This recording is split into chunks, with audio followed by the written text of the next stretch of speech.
નમસ્કાર ખેડૂત મિત્રો, આજે તારીખ 10 ઓગસ્ટ 2024 આજના મહત્વના હવામાન સમાચારની સંપૂર્ણ માહિતી મેળવીશું. ચેનલમાં નવા હો તો ચેનલને સબસ્ક્રાઇબ કરી લેજો. રાજ્યમાં છેલ્લા કેટલાક દિવસથી વરસાદનું પ્રમાણ ઓછા પ્રમાણમાં જોવા મળી રહ્યું છે. ત્યારે રાજ્યના મોટાભાગના વિસ્તારોમાં છૂટાછવાયા સ્થળોએ હળવાથી મધ્યમ વરસાદની આગાહી હવામાન નિષ્ણાત દ્વારા કરવામાં આવી છે. તો બીજી તરફ હવામાન નિષ્ણાત અમરલાલ પટેલે રાજ્યમાં આગામી દિવસોમાં ભારેથી ભારે વરસાદ પડવાની શક્યતાઓ પણ દર્શાવવામાં આવી છે. જ્યારે રાજ્યમાં છેલ્લા 24 કલાકમાં 108 તાલુકામાં વરસાદ નોંધાયો છે. રાજ્યના મોટાભાગના વિસ્તારોમાં હળવો વરસાદની રહ્યો છે. ત્યારે આગામી દિવસોમાં વરસાદનું જોર વધતું જોવા મળશે, જેમાં 14 ઓગસ્ટ સુધીમાં સૌરાષ્ટ્રના દક્ષિણ ગુજરાતના વિસ્તારોમાં સારો વરસાદથી અતિભારે વરસાદ થઈ શકશે. જ્યારે કચ્છ સહિત મધ્ય અને ઉત્તર ગુજરાતના વિસ્તારોમાં વરસાદનું જોર રહી શકશે.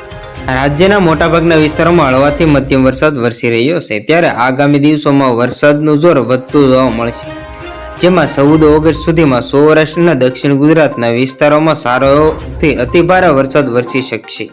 જ્યારે કચ્છ સહિત મધ્ય અને ઉત્તર ગુજરાતના વિસ્તારોમાં વરસાદનું જોર રહી શકશે.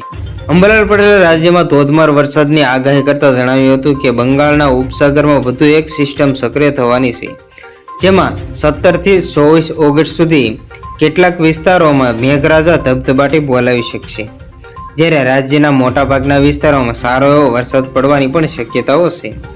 આ દરમિયાન ઓગસ્ટમાં જામેલા વરસાદી માહોલ વચ્ચે અમુક વિસ્તારોમાં ભારેથી ભારે વરસાદને પગલે નદીઓમાં પણ પૂરની સ્થિતિ પણ નિર્માણ થઈ શકશે.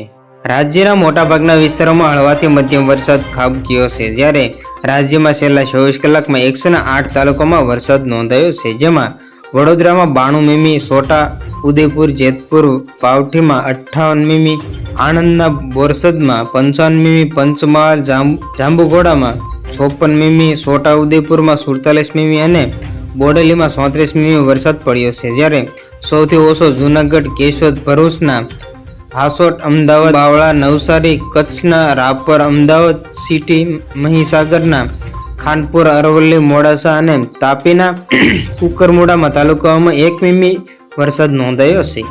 તો બસ આજની તે આટલી જ અપડેટ. ફરી મળીશું નવી અપડેટ સાથે. ત્યાં સુધી બન્યા રહેજો ખેડૂત ખબર યુટ્યુબ ચેનલમાં.